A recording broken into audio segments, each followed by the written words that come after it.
Installing Baldur's Gate 3 for low-performance systems requires careful steps to ensure optimal gameplay. Follow this guide to set up the game effectively. Step 1. Check system requirements. Before installation, verify that your system meets the minimum requirements for Baldur's Gate 3. This includes checking your CPU, GPU, RAM, and available storage space. Step 2. Download the game.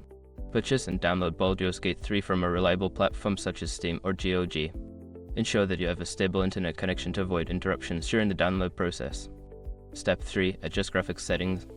Once installed, launch the game and navigate to the graphics settings.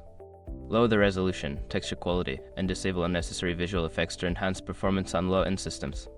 Step 4. Update drivers. Make sure your graphics card drivers are up to date.